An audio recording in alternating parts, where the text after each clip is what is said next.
The signs were ready and waiting by the front door. I'd taken the better part of the last couple of days on them because I wanted them to be perfect, now the hard part. Up the stairs into the master bedroom, rip off the bedclothes, wrestle the mattress off the queen-sized bed, and half carry half, slide it down the stairs, down the hall, through the front door, and out onto the front lawn next to the street, back into the house. Up the stairs, toss the slats and bedclothes down the stairs, followed them down, and take them outside, tossing them into a pile beside the mattress. Another trip to the bedroom, kick apart the side rails and hustle them outside. Check my watch for 22. Have to hurry. Need to be done by 5. The headboard and footboard followed, and by 4:35 the bed was back together next the kitchen table that was light enough that I was able to scoot and carry it. Turning it sideways and angling it through the door, placing it next to the bed in the yard, the final item was the 6x8 throw rug in the living room. I rolled it up and placed it by the other items in the yard, erected the signs, and noted with pride that it was only 10 minutes to go till my wife comes home. I walked to the middle of the street and turned to view my handiwork. It looked so beautiful it almost brought a tear to my eye. My wife's and my marriage bed, the kitchen table, and throw rock, the 3 places I knew for sure my wife and her lover had used repeatedly over the past 6 months, and the signs so perfect, high enough to be out of reach, and one by one I read them, the large sign in front of the furniture. These items are yours for the taking free. They are no longer wanted in this house if you were able to stomach the stench of adultery and broken vows. Help yourself. The sign above the bed read, "On this bed, my wife repeatedly broke her wedding vows and threw our marriage away by having sex with her lover twice a week for the past 6 months. This afternoon was their most recent tryst, and the smell of their bodies still clings to the sheets over the kitchen table," was the sign that said my wife and her lover often had sex on this table. Usually just a few hours before she served me dinner over the throw rug was a sign that said my wife and her lover seemed to prefer this rug for their fun. To each sign I had stapled a 17x24 in photo of the adulterous pair consummating their union on the appropriate piece of furniture. There was a 5th sign fixed slightly behind the table which read, "My wife's lover is her boss, Greg Allen of Mitchell Price, and Allen really, he's married and has 3 children. I don't think his wife knows about any of this, but she soon will for 57, just in time she would be home any minute." I turned and looked around me and found a group of neighbors already gathering to watch what I was doing. Several cars had stopped, and more than one person was talking on a cell phone, either calling their friends to come take a look or calling the police to have me arrested for fostering public indecency.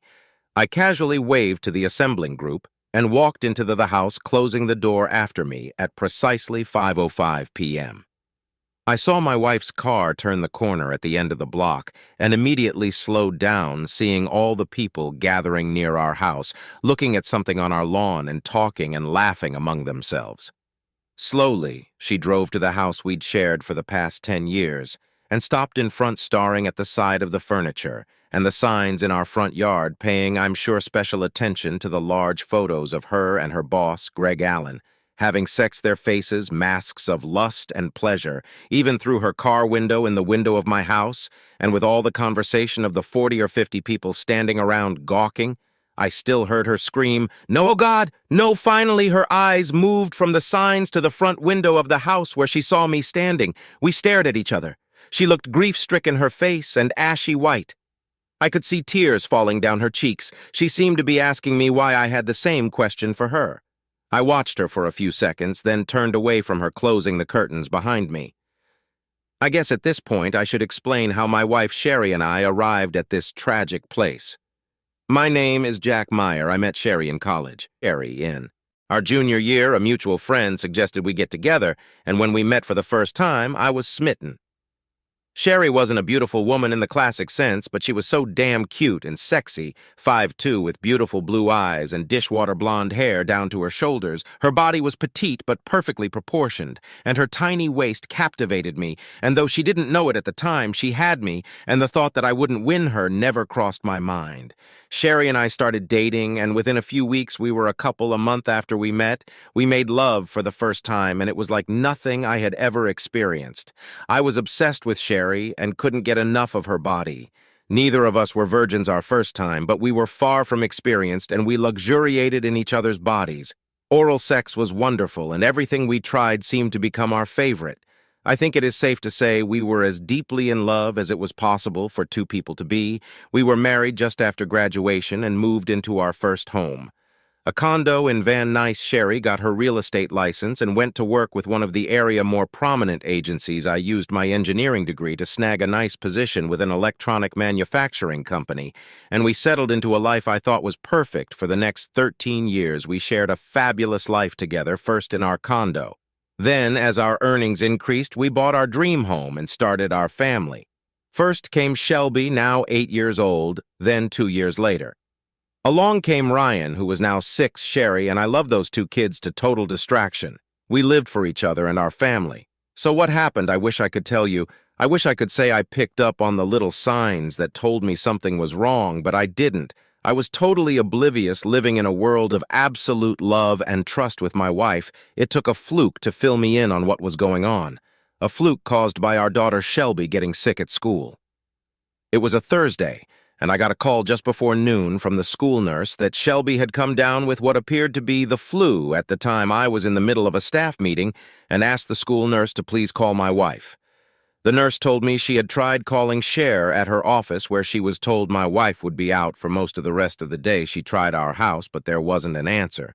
So she left a message, then her cell only to be directed to her voicemail, so she called me since it was important that my daughter be picked up as soon as possible. I made my apologies to my staff and drove as quickly as I could to Shelby's school, where I picked her up and headed for home. When we got there, and I opened the garage door, I was surprised to see a car I didn't recognize parked in my car spot next to my wife's. Instantly, I got a lump in my throat and my stomach began to churn. No, it couldn't be. I told myself my wife, the woman I loved more than life itself, couldn't be having an affair. It wasn't possible. But still, why was there a strange car in the garage with the door down? Something was very wrong, and I had to find out, and I couldn't let my daughter find out with me stay in the car for a minute. Shelby, I told her, but why I want to go to bed. She wed, I know it, baby, but I think the exterminator is here spraying the house for bugs, and the spray will make you even sicker. I lied to her, the first lie I'd ever told my daughter. Let me check first, and then I'll come and get you, Daddy. What's wrong? Nothing, Shelby, I'm fine. Just the stink in the house really bothered me. Got to me. I'm fine. Don't worry, I'm fine. I left Shelby with her grandmother, telling her I'd pick her up in a couple of hours. I didn't explain anything to my mom about what I had witnessed, just told her to watch Shelby till I got back from work. I was tempted to drive back to my house and confront the cheating pair, but decided I needed more than just a confrontation. I needed revenge. And as I drove back to my office, I began to form the plans that would ruined my wife and her boss forever. The electronics firm I worked for had several divisions. I was a senior engineer in the medical equipment division, and we shared a large complex with another division that designed and built commercial security equipment. When I reached my office, I told my secretary to make sure I wasn't disturbed the rest of the afternoon, then picked up the phone and called my counterpart in the security division. Dan Taylor was an outstanding engineer and had been a good friend ever since college.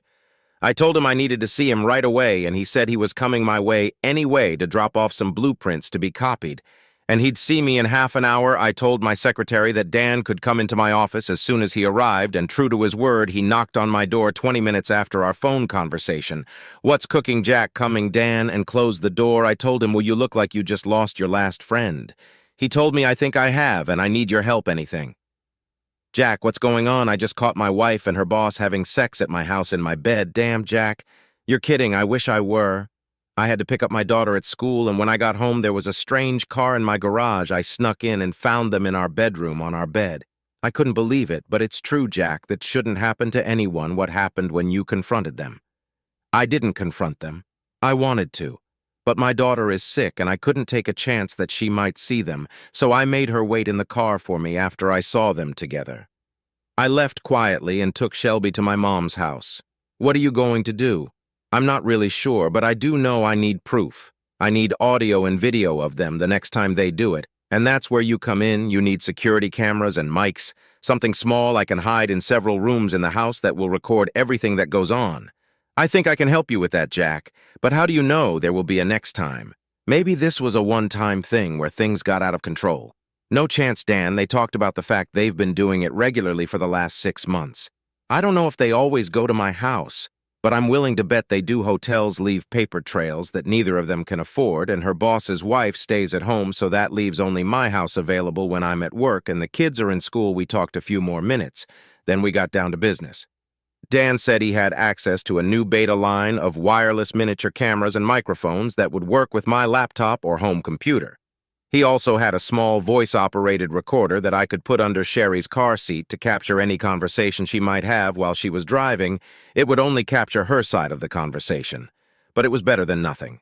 I thanked him and told him I'd pick up everything in his office the next day. Going home that night was the hardest thing I'd ever done. I had no idea if I could face my wife and act like nothing had happened.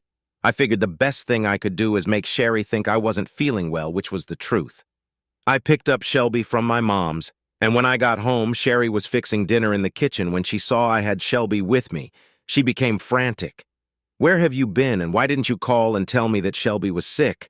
I just got the school nurse's message on the answering machine. The school tried to call you, Sherry, but for some reason you weren't available. They called your office and were told you weren't there. Then they tried the home phone and left the message. They even called your cell, but it went to voicemail. Oh God, I must have accidentally turned it off when I was showing houses. I didn't have a minute to myself all day. Yeah, I'm sure of that. I thought too busy having sex with your boss to be bothered with your daughter." Sherry hugged Shelby and told her how sorry she was, then helped her to her bed. "My wife may be a total witch, but she does love her kids. I was the one that appeared to be the impediment to her happiness. Well, that was going to change, and very soon Sherry got our daughter to bed and came back to the kitchen to fix soup for her and finish making dinner for the rest of us. I'm not feeling well either. I told her I think I'll sleep in the guest room tonight just in case I'm contagious. Sherry felt my forehead. "You do feel a little clammy, honey, and you look pale." "Yeah, I thought pale and clammy. That's what happens when you catch your wife having sex with another man in your bed." I didn't answer her. Just turned and climbed the stairs. I went first to the master suite. I hated to go in there, but I needed my shaving gear, toothbrush, and clothes for work the next day, so I forced myself to enter the room. A window was open, and the smell of sex was gone, and the bed was made. She must have changed the sheets. It killed me to look at it. All I saw in my mind was her boss having sex with her while she told him how good it was and that she belonged to him and him alone forever. Anger rose inside of me like a wave, but I forced it down. I had to remain calm until I could bring the fires of hell down on both their heads, and that was a guarantee. I gathered the items I needed and went to the guest bedroom, closing the door behind me. I stripped down to my skivvies and climbed into bed. My body felt wooden. I wanted to cry, but I forced it down. I had a mission to complete, and I couldn't allow emotions to get in the way. For hours, I lay there in the dark with sleep eluding me. My wife came into the room after she'd fed the kids and put them to bed. I faint sleep. She touched my forehead with the palm of her hand and then left the room, closing the door behind her. Sherry always took the kids to school, so I got up early, showered, and left the house before she got up. I'm sure that seemed strange to her, but I would just tell her that I needed to make up for the lost hours yesterday when I was feeling ill. Frankly, I didn't care what she thought at this point. I just wanted out of what I thought until yesterday was a beautiful marriage built on lifelong loyalty, honesty, and commitment. How tragically wrong I was. I got to work before any of the office staff arrived, made a pot of coffee, and started laying out my plans. I knew I would need to cancel our joint credit cards, transfer half our joint checking and savings accounts into another bank under my name, only I would change my will life insurance and 401k beneficiaries, removing Sherry and naming only Shelby and Ryan. It seems so little to have to do to dissolve the last 13 years of my life. It should be harder and deep inside. I figured at some point it would be. I also knew I needed to find a good divorce attorney to try to keep Sherry from raking me over the coals. This was a no-FA divorce state, so adultery wouldn't play into the financial settlement. It might, however, help me get to keep my kids. Sherry had proven how unimportant I am in her life, but she was a good mom, and I didn't want to keep her away from her children. I just wanted joint custody, so I would remain an important part of their lives too. I tried with all my might to not think about our love life and how humiliating it was to hear my wife tell her lover how superior he was to me in every way. I knew if I allowed myself to dwell on that right now, I would start to doubt myself. And I couldn't do that just yet, that I knew would come later, and when it finally hit me, it would likely destroy me. With my list finished, I called Dan's office. He was there and told me he'd have everything I needed by noon. He'd even come with me to help me install everything and make sure I knew how to use it. I tried to concentrate on getting some paperwork off my desk when my cell phone rang. I could see it was Sherry, so after 3 rings, I answered it. Her voice never failed to make me feel warm. But this time, the warmth was just a precursor to burning anger. "Hi, baby, how are you feeling?" she asked in her most loving voice, still a little sick to my stomach. I told her if she only knew how sick I'm worried about you, honey. You left this morning before I could check on you. Yeah, I have a lot of things I need to take care of and not a lot of time, so I came in early. Please, Jack, take care of yourself. I don't know what I'd do if something happened to you. You know, you and the Shelby and Ryan are my whole life. You have a very strange way of showing that. I thought to myself. But what I told her was, yeah, I'll be fine, just need to get it out of my system. Well, if you're up to it tonight, I can think of a good way to make everything better for you. The witch, I thought. And to think I've been so stupidly BL-lined that I used to swallow her hook, line, and sinker, but not anymore. She was about to get everything that was coming to her. Just bide my time. Sure, we'll see how I feel, boy. You really must not feel well to be so disinterested in getting what you know belongs to you, baby, not disinterested. Sherry, just a lot on my mind right now. See you tonight. I'll be home by 6, honey. If you need me for anything, just give me a call. I'm in the office all day today. That's what I needed to hear. I called Dan. He said had everything ready, and I should meet him at the door to the loading dock. We put everything into Dan's van, and with the 2 of us working on the install, had it all in place and tested by 3:30, then installed the software on my home office PC and set up a secure folder to gather and hold everything the cameras and microphones picked up. We bugged the living room, kitchen, guest bedroom, and of course the master suite, paying special attention to that room with 4 cameras that would capture virtually everything that went on there as a final thought. We also installed a camera and mic in the master bath in case the loving couple decided to shower together after their sex romp. Everything was automatically activated by motion with the cameras turning on the mics. I was ready. That night was the toughest one of my life. I couldn't convince myself to play the illness routine again. So after dinner, when the kids were asleep, I dutifully followed my wife to our room where I turned on my side away from her and pretended to go to sleep. Sherry seemed perturbed. Since we always cuddled before sleep, she spooned up against my back, draping her arm over me. "Anything wrong, my love?" she asked. "No, Sherry," I told her. "You have always satisfied me. I just wonder sometimes if I'm man enough for you, Jack. Why would you say such a thing? You know, you have always been enough man for me.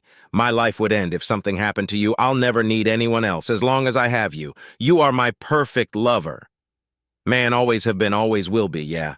I guess that's just hard to believe sometimes, Jack. What is wrong with you? Nothing, Sherry. Just tired and closed my eyes and tried to sleep. Sometime later, I heard the sound of Sherry softly crying. I felt no pity for her, but I did wonder if she cried out of shame for what she was doing, or because she felt like I was being mean to her again. I got up before she did and took the opportunity to install the voice recorder under the seat of her car. I also checked out the video and sound from the installed equipment and was assured that everything we'd done the night before was captured cleanly, even in the low-light nighttime conditions. And our bedroom, when Sherry got up at first, she was a little snippy, telling me I'd said some things the night before that had hurt her feelings. Then she gave me a peck on the cheek and her mood changed into a cheery one. I guess that's because of her plans for that afternoon with her boss.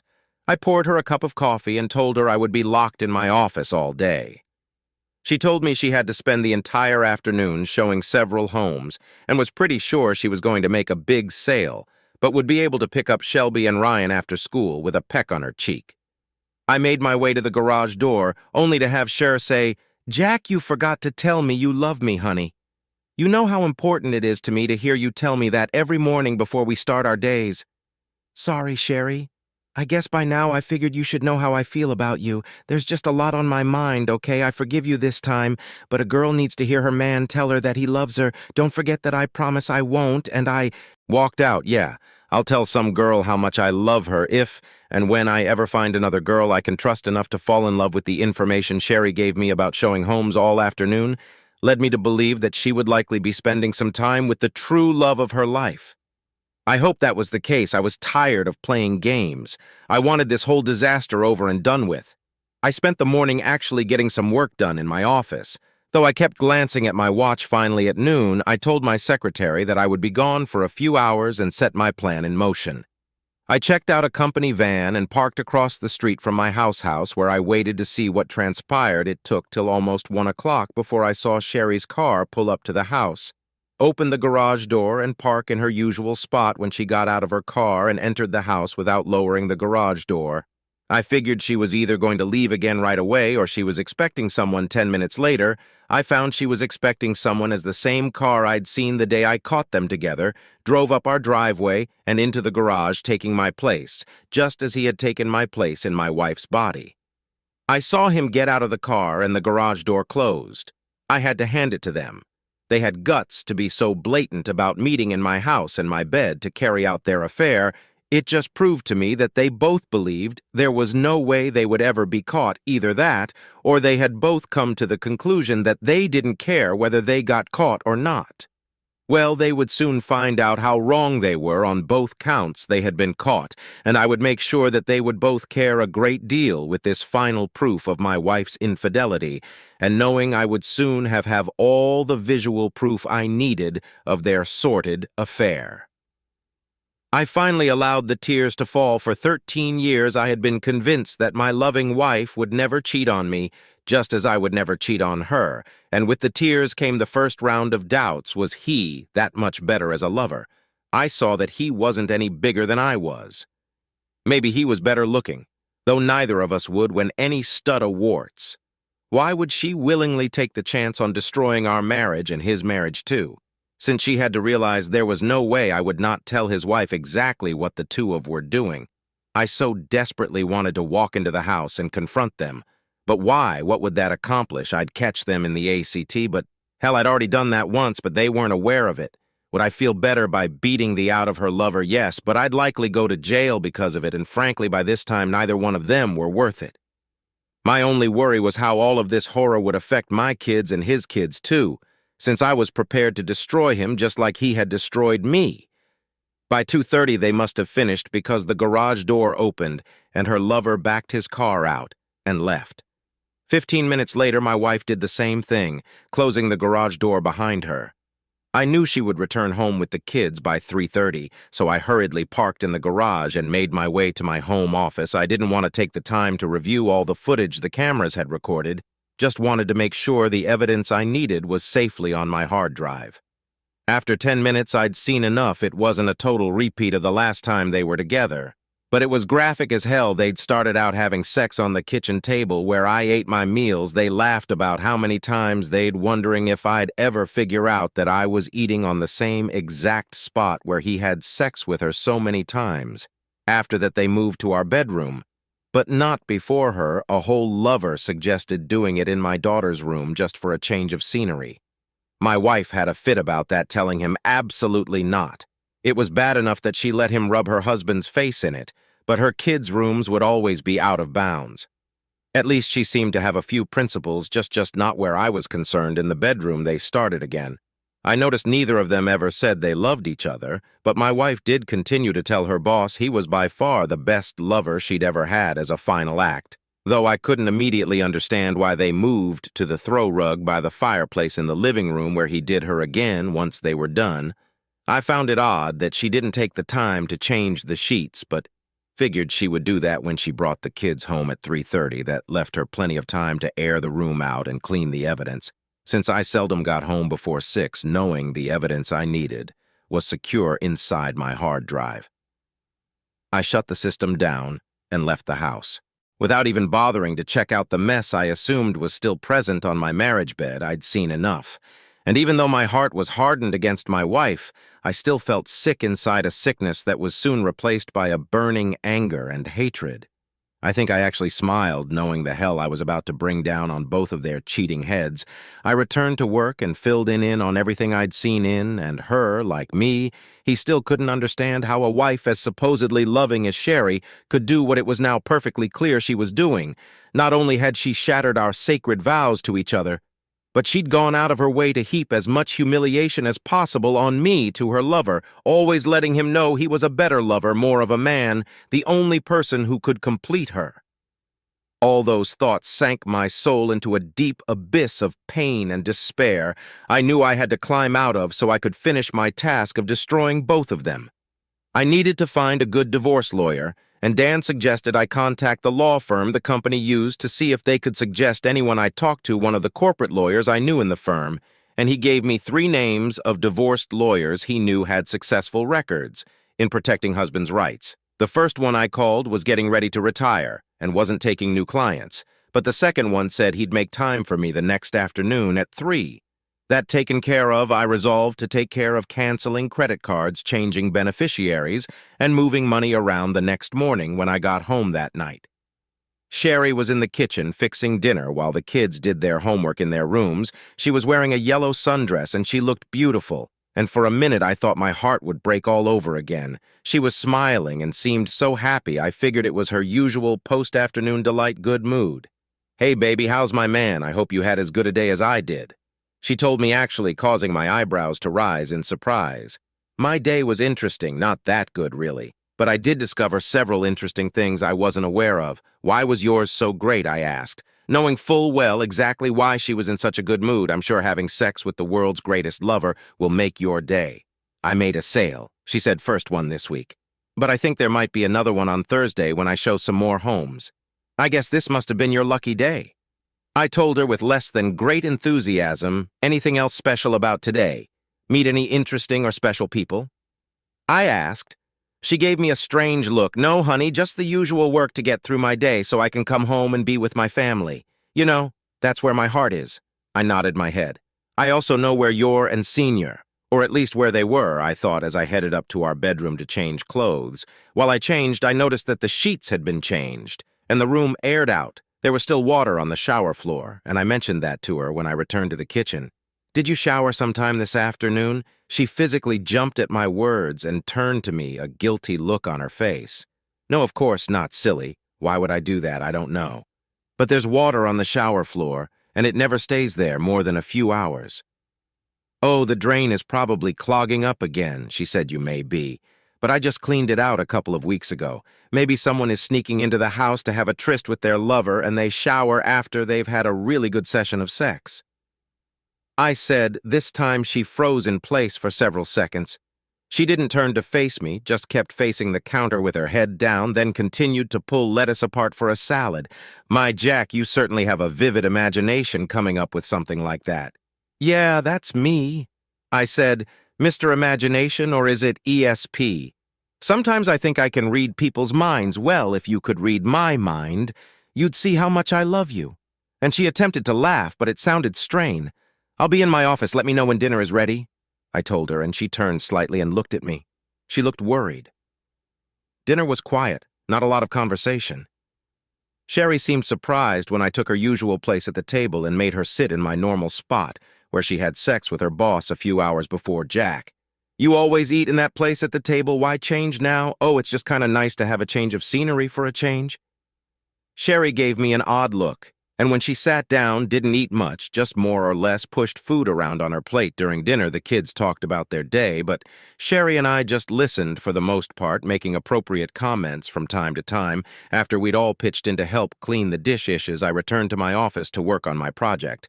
I ran through footage from that day and picked out suitable still screens that I could turn into photographs, downloaded them to a photo file so that I could make large prints on my Epson T3000. Next, I carefully chose the wording for the signs I would create with the photographs. All that was left to do was see my lawyer to get the divorce started, get my finances in order, and wait till the next time my wife and her lover visited my house when I finally went to bed that night. Sherry was already asleep, or at least pretended to be. I was pretty sure my actions that evening had given her something to think about, not that it mattered. There was nothing she could do or say that would come close to changing my mind about divorcing her cheating ass. And there was a slight bonus in the fact that I think I'd made her at least a little bit nervous. Today was Tuesday, and she'd mentioned that she thought she'd make another sale on Thursday, so I took that to be the signal that she and her lover would be getting together on that day. That would also be the day I destroyed them. Then the next morning, I again got up early, showered, and left before Sherry woke up. I had a lot to accomplish, and I wanted to give myself as much time as possible to get it done. My appointment with my lawyer wasn't until 3, so I had ample time to get all the financial things taken care of. My first stop was at HR, where I changed the beneficiary on my life insurance and 401k from Sherry to Shelby and Ryan. I got some strange looks from the woman who helped me, but I didn't feel like I owed her or anyone else an explanation for my actions. My next step was to cancel all our joint credit cards and get another made out in my name. Only then it was time to head to the bank, where I transferred half of the money in our joint checking and savings accounts to another bank in my name. I knew I should do something about our home, but I was pretty sure the courts would let Sherry stay there with the kids, so I postponed any action on that front till I'd had a chance to consult with my lawyer at 3. I met with my lawyer and found him to be a likable enough guy. He warned me that since we were in a no-fault state, I could expect her to get custody of Shelby and Ryan, and I'd lose the house and half of everything else to my wife. Even if I had proof of her infidelity, I told him how I wanted him to write up the petition, and when he told me I'd never get away with taking almost everything from her, I told him not to worry. I was pretty sure I could convince her to go along with whatever I wanted. He wasn't happy, but he bowed to my demands, telling me he would have everything ready to have her served Friday morning. I also had him prepare papers to file against her boss and the company he was part owner in for purposefully destroying my marriage. Those papers were also going to be ready by Friday morning. I was set when I got home that night. I was cool towards Sherry. Frankly, I'd had it and just wanted the whole thing over with so I could get on with my life. I knew there was a ton of pain and sorrow still to come, but I understood there was no turning back in anyway. I'd finally be sharing the pain and suffering with of a wife and her lover. After a quiet dinner with little conversation, I retreated to my man cave, printed the photos of the lovers I was going to use, and created the signs, accomplishing everything without interruption. I also had time to write a letter to Greg Allen's wife, enclosing 4x5 prints of the big photos I was using on the posters and telling her I had plenty of video to supply her with in case she decided to divorce her husband. Like I was dumping my wife shortly after 11, I went to our bedroom to make sure Sherry was asleep, then made my way to her car, retrieved the voice-activated recorder from under her seat, rewound, and listened to what was on it. I was only getting one side of the conversations, and there appeared to be several actual business calls, but there was one that appeared to be to Greg. I love her. Thanks again for this afternoon. Me too. I always miss you after we're together. Yes, oh my God, what a whole week together. Be heaven. Yes, maybe we can. Before long, we can make up a real estate convention that we absolutely must attend. You'll give me enough to drive me crazy. Yes, baby, only you. You know, if I didn't have to give Jack some sex every once in a while to keep him happy, I would be your exclusive property. Yes, baby, we're on for Thursday afternoon. I can't wait either. By baby. I was surprised to find that what she said didn't hurt as bad as it had before. Maybe there was hope for me. Yet little did she know how soon she would be his exclusive property forever, and of course the fact that I was one day away from destroying their sweet lives gave me a warm feeling. Revenge, I was discovering, was powerful medicine. I replaced the tape with a new one and placed the recorder back under her seat, where I hoped it would record evidence of her torture the next day when her world fell apart. I barely slept at all that night, not because I was heartbroken. I'd gone beyond that. No, I had trouble sleeping. Anticipating everything I hoped would happen the next day, for the final time I got out of bed while Sherry continued to sleep. I stood looking down at the woman who had been the love of my life, the mother of my children, the woman I expected to spend the rest of my life with. I felt tears coming into my eyes as I realized I had slept with her for the final time. Never again would I make love to her. Never again would we cuddle or talk about our future. We had no future. And as I turned and walked away from her, I wondered if she had any idea the price she was about to pay for turning against me. She probably didn't. But she'd soon find out I showered and left the house stopped for breakfast at a diner, then made a brief stop at work to let my secretary know I'd be out for the day. I called Dan and let him know what was about to go down. He wished me luck, told me to be careful and to let know how everything went. I made a quick stop at my lawyer's to make sure everything was ready to have my wife and Greg Allen served the next day. After that, I called my wife to tell her I would pick up the kids from school, my mom said. Since they had no school on Friday, she wanted them for the long weekend. So I'd stop by the house around 3:45 to pick up some clothes and take them directly over to Mom's. She thought that was wonderful, and using her sexiest voice told me it would give us time on Saturday to spend the day in bed. Sure, I told her and hung up. I had gotten to the point where I just couldn't stand to listen to her. I took my time getting back to my house by 12:30. I was parked around the corner waiting for the action to begin. My car was mostly hidden from sight, but I could just see any car that pulled into my driveway. I didn't need to see the garage door go up and down. My wife and her lover were predictable, if nothing else, and I was aware of their routine. At 12:50, I saw Sherry's car turned into the driveway, followed 5 minutes later by Greg Allen. The bait was taken, and I was ready to reel them in. I should have felt pain knowing that my wife and her boss were having sex with each in my marriage bed while I sat around the corner waiting for them to finish. But she lost her ability to hurt me. I couldn't believe how calm I was as I pictured in my mind all the things I knew they were doing together. It was almost like remembering a cheap porn flick, one with very little plot, but one bang-up ending at 10 till 3. I saw Alan's car back out of the driveway and leave 10 minutes later. Sherry followed suit, I noticed, as she drove away that she was applying new lipstick. As soon as they were gone, I drove into my garage and closed the door. I had work to do, and not a lot of time to get it done. I went to my office and checked the tape from that afternoon session. It was all there. The insults were there, too, about how much better he was at sex than I would ever be. There was a difference this time, though. This time I didn't care after I made sure the footage was safely downloaded into my hard drive. I spent the next 10 minutes taking all of my handmade signs with their photographs up the stairs, plaqued them by the front door where they would be handy. Next, I packed a toothbrush and some clothes for Shelby and Ryan and put them in my car. The only regret I had about what I was about to do was how much pain I was about to cause the two children I loved more than anything in the world. I took comfort in the fact that I had not caused the pain they would soon feel when they realized their mom and dad were no longer together. No, that responsibility lay firmly on their mother's head. She was the one that chose to have a lengthy affair and completely destroy her family. At 3:15, I drove to their school and was there to pick them up when the final bell rang. I told them they would be spending the weekend with Grandma, and since she always spoiled them rotten, they were thrilled. 45 minutes later, I had dropped them off and returned to the house where I put my plan into action. And that brings us back to where we started: bed table and rug on the lawn with all the signs, the neighbors watching, and Sherry coming home to the horror of learning the truth that I knew everything I did not hear from Sherry that night. Though I thought I would, there was a call late that evening from her cell phone, but when I answered, there was no one there. I was visited by the police an hour after Sherry left. They were sympathetic, but told me I had to remove the signs and photographs, or they would have to cite me for disturbing the peace and public indecency. I took them down. They had done what I wanted them to do.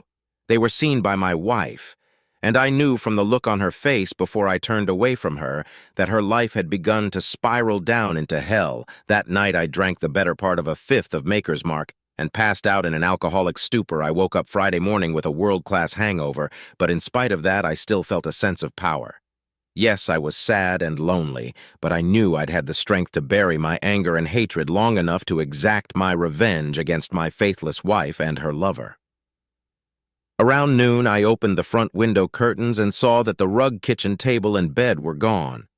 The only things left were the mattress and sex-stained sheets. I'd haul those away or burn them later. I thought the rest of the morning was uneventful, but by 3 in the afternoon, all hell began to break out. I was sure that Greg Adams' wife would have received the letter and photographs that morning, and my lawyer had called me to let me know both Cher and Greg Adams and his partners had been served at work. He said he was there when they were served, and Sherry screamed and fell to the floor, sobbing, while Greg Adams totally ignored her as he stomped around the office, calling me a names, threatening to kill me his partners, however locked themselves behind closed doors for 15 minutes before returning to hand Shar carry her final check, and telling her that her services were no longer required. They also handed Greg a check for his share of the partnership. When he told them he had no intention of selling to them, they quoted to him the section of their corporate bylaws concerning morality and sexual fraternization with staff members. The section plainly gave them the mandate and right to sever all relationships with him and his mistress at the same time. The front desk receptionist told him that his wife was on the phone demanding to speak with him.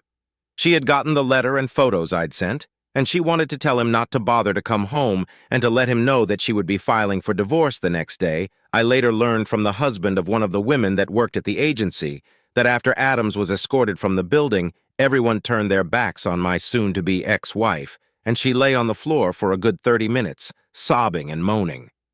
At some point, she apparently pulled herself together enough to leave the building, but no one was sure where she had gone. The next day, I finally got a call from Sherry. She sounded horrible. She wanted to know where the children were, and if they knew I told her they were safe at my mother's place, that they did not know and wouldn't hear any of the sordid details from me. She thanked me for that and then asked if she could come by and pick up some of her things, and I, of course, told her she could. All she had to do was tell me when, and I would leave for a few hours while she got what she needed.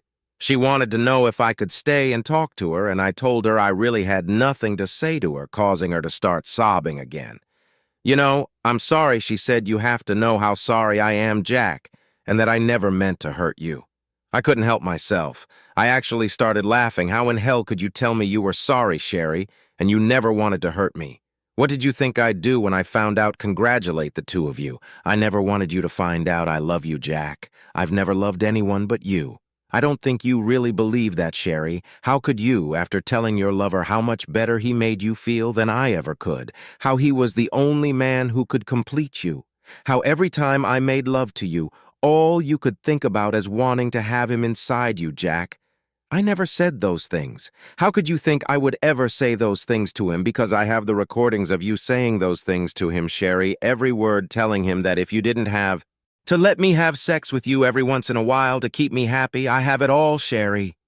Every word, every shame you tried to place on my head. To him, every degrading thing you could ever say about any man, you said to your lover about me, your husband. I don't have anything to say to you, Sherry, and there is nothing you can say to me that would make even the smallest difference in how I feel about you. I love you, Jack. You have to believe that I've always loved you. Only you.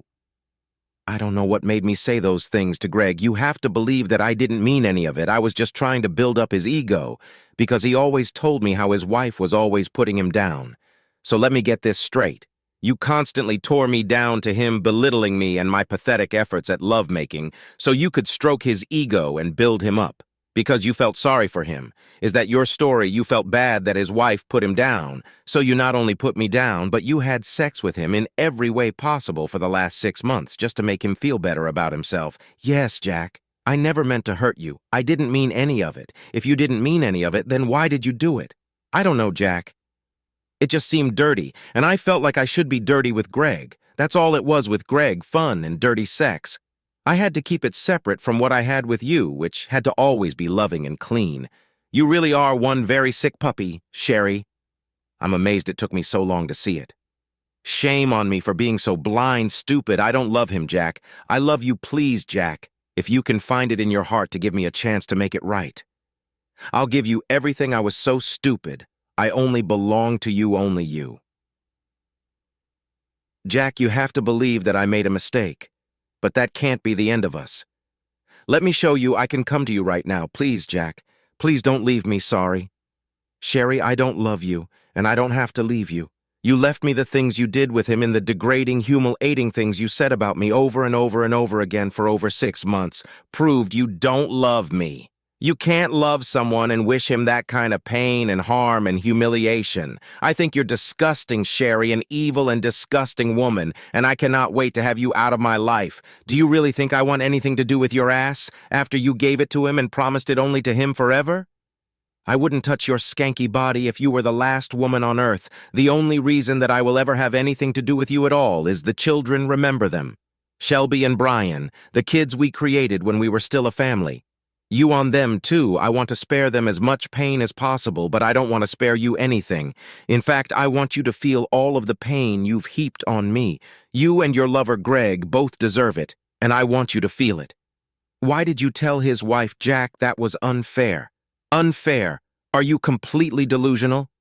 Sherry, what you did to me and our children is unfair. Why the hell do you think I told her, number one, he destroyed my family by having sex with my wife over and over again. Number two, he took possession of the one body on this earth I thought was mine to have and hold.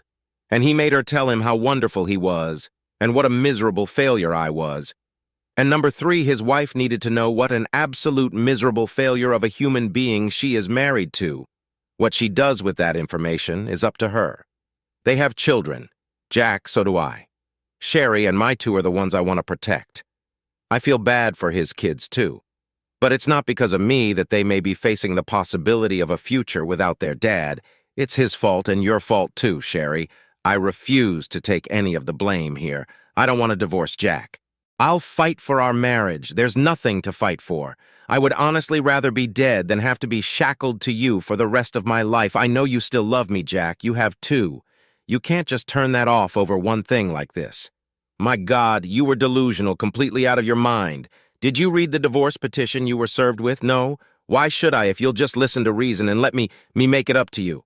There won't be any divorce if you can't do it for me. At least do it for Shelby and Ryan. They need a mother and a father, Jack. They will always have a mother and a father. We just won't be married or living together in the same house. If you had bothered to read the petition, you would see that as long as you agree to joint custody for our children, you can stay in the house and have half of all our worldly goods, what isn't in the petition. But what I'm telling you now is that if you don't sign the petition and agree to the more than favorable terms I'm offering you, I will share the videos of you and your dumb lover with every person you've ever known, including your parents and your sister and her children and any other person I can think of. You wouldn't do that, Jack. You can't hate me that much. Oh, there's where you're wrong, Sherry. I can and I will, and there is nothing on earth that will stop me, fight me, and I will ruin your life forever. And yes, Sherry, I can hate you that much. Please, Jack, don't do this. Sign the divorce paper. Sherry, please, Jack, let me make this up to you. No, do sign the papers. Sherry, oh God, please sign the papers. Sherry and I hung up on her. Sherry signed the papers, and the divorce was final in 6 months. She lives with Shelby and Ryan in the home we used to share, and I live in a condo a few blocks away. We are in the same school district, so there was little interruption in the kids' schedule, though the pain of the divorce was felt by both of them. Shelby told me that their mother admitted she had made a bad mistake, and our marriage couldn't get around it. But we both assured the kids that we would always be there for them. I have no idea what Sherry told her parents and sister about the breakup, but since they all still speak to me, I guess she didn't tell them I was to blame. As far as my mother is concerned, it was just something that neither Sherry nor I could get past. I did get a final chance to retrieve the audio recorder from Sherry's car, and the voice track was memorable. She called Greg on her way home and again thanked him for a wonderful afternoon, but she told him she thought I might be getting suspicious, and suggested they cool things for a couple of weeks just till she knew the coast was clear. Then when she pulled up to the house, she got confused, wondering what all the people were doing standing in the street looking at our yard. Then when she saw the signs and photographs and realized what I'd done, her screams almost broke the recorder as she drove away. She was sobbing and saying, "What did you do, Jack? What did you do?" And then I believe reality hit her like a bucket of ice water, and her story changed to, "Oh God, what did I do? No, God, please, what did I do? Please, God, make it all go away." She managed to call her lover, and when he answered, she screamed, "He knows, Greg, about us. Jack knows everything," and then just sobs for a very long time. It's over a year now, since the fires of hell washed over all of us, and gradually I'm starting to put the pieces together again. I still do not date, and likely won't for a while yet. The thought of a repeat of what I just went through has me still very leery of getting into another serious relationship. Shelby told me that her mom had gone out on a date one time, but came home crying, and as far as she knew, had not dated again. Sherry found a job as a receptionist in a retirement village, and has given up real estate, at least for the moment. I've never learned if she stays in touch with Greg Allen, and I don't care. Greg Allen and his wife are divorced, and he has been unable to find a job, you see, even though I did not send the video of their sex sessions to anyone. Sherry knew I was not as kind to Greg. It seems that a lot of businesses are spooked by the possibility of hiring someone who has the reputation of seducing married women and break up their marriages. Of course, I fuzzed out Sherry's face in the videos, but I did leave all of the audio intact. I recently heard that Greg's former wife is dating a nice guy, a policeman, and it seems to be getting serious good for her. Oh, and speaking of Greg's former company, to avoid any bad publicity, they made a generous offer to me to keep from suing them. I accepted. And as far as I'm concerned, it's all behind me for now. I'm just interested in my children and their future. Maybe one day my future will become important to me too, dear listeners. Help us reach 1,000 subscribers on YouTube. Something super special awaits once we hit that milestone. Subscribe now and join the fun.